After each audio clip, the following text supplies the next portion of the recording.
자, 이제 우리가 이야기할 부분은 조금 기초적인 지식이 필요합니다. 하지만 걱정 마세요.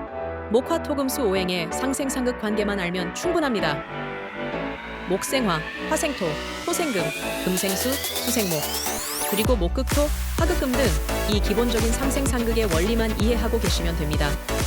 아마 대부분 아실 테고 혹시 모르시는 분이 있다면 주변에 물어보시면 됩니다.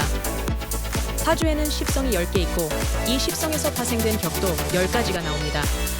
그런데 이 격들 중에는 상생의 관계로 풀어야 하는 사주가 있고 상극의 관계로 풀어야 하는 사주가 있습니다. 이 두 가지는 삶의 방향성까지도 다르게 제시합니다. 먼저 상생의 관계로 풀어야 하는 격들을 살펴보겠습니다. 대표적으로 재격, 관격, 그리고 인성격이 있습니다. 이 세 가지 격은 격이 제대로 작동하려면 반드시 상생의 관계가 이루어져야 합니다. 다음으로 상극의 관계로 풀어야 하는 격들이 있습니다. 비견걸록, 겁재, 양인격, 상관, 식신, 그리고 편관이 여기에 해당합니다. 편관은 상생과 상극 모두 가능하지만 여기서는 상극의 맥락에서 이해하는 것이 중요합니다. 만약 여러분이 자신의 격을 정확히 추출했고 그 격이 성격되었다면 이 상생과 상극의 관계를 나누어 보아야 합니다. 그래야만 자신의 격을 제대로 활용하여 진로를 개척하고 타고난 재능을 직업으로 연결할 수 있습니다. 단순히 좋아하는 일이 아니라 정말 잘하는 일을 찾아야 한다는 뜻입니다. 이러한 격의 구조가 성립되지 않았는데도 무작정 잘한다고 해서 그 일을 직업으로 삼으면 실패할 확률이 높습니다. 결국 돈을 벌지 못하면 망하게 되니까요. 게임을 너무 잘해서 혹은 수능을 전국 1등으로 잘 봐서 인생이 무조건 잘 풀릴까요? 물론 잘 풀리는 것이 일반적이지만 그렇지 않은 경우도 많습니다. 서울대 법대에 간 사람들이 모두 사법고시 합격하는 것은 아닙니다. 누군가는 분명히 떨어지고 그로 인해 인생이 꼬이기도 합니다. 이 모든 것이 바로 이 격의 구조와 상생상극의 원리에서 결정됩니다. 다소 냉정한 이야기일 수 있지만 현실입니다. 자, 그럼 이제 상생과 상극의 복잡한 관계를 잠시 접어두고 좀 더 심플하게 특정 격의 재능에 대해 이야기해 보겠습니다. 예를 들어 정제격이나 편제격이 있다고 가정해 봅시다. 격국 이론에서 이러한 격은 특정 재능을 의미합니다. 특히 정제격의 재능은 사회적 관계 속에서 돈을 벌고 명예를 얻고 직업을 얻는데 활용될 수 있는 재능입니다. 내가 가진 재능으로 돈과 명예를 얻을 수 있다면 이보다 더 좋을 순 없겠죠. 물론 여기서 말하는 재능은 양성화된 직업을 의미합니다. 격이 뚜렷하면 음성적인 직업으로 빠질 수가 없습니다. 어떻게든 양지로 올라오게 되어 있습니다.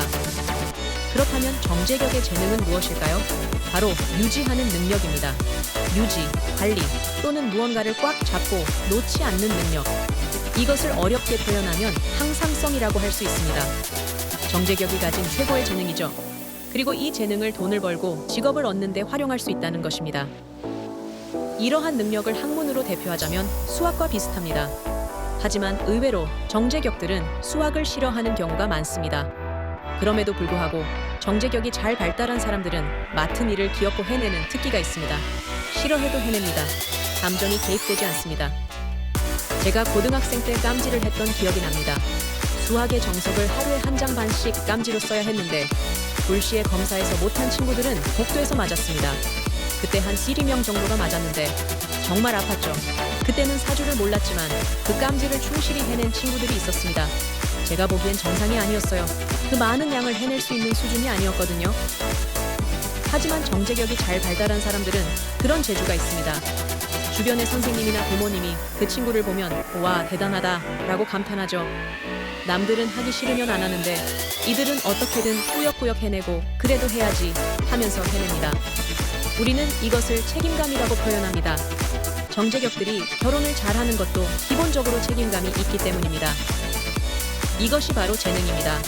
요즘에는 할 수 있는 일이 정말 많습니다. 예를 들어 세차와 디테일링은 다릅니다. 세차는 자동 세차나 손세차지만 디테일링은 차 한 대에 10시간이 걸리고 30만 원에서 40만 원을 받습니다. 직업으로 할 만하죠. 예약하면 한 달이 걸릴 정도로 인기가 많고 하루 일당이 100만 원이 넘기도 합니다. 이런 시장이 바로 정제격을 잘 활용한 케이스입니다. 그런데 이 재능을 발휘하려면 에너지가 필요합니다. 그 에너지가 없으면 이 재능을 제대로 쓸 수 없습니다. 그 에너지는 바로 식신이나 상관처럼 정제를 생해주는 요소이거나 정관처럼 정제의 에너지를 빼내어 활용할 수 있는 요소입니다.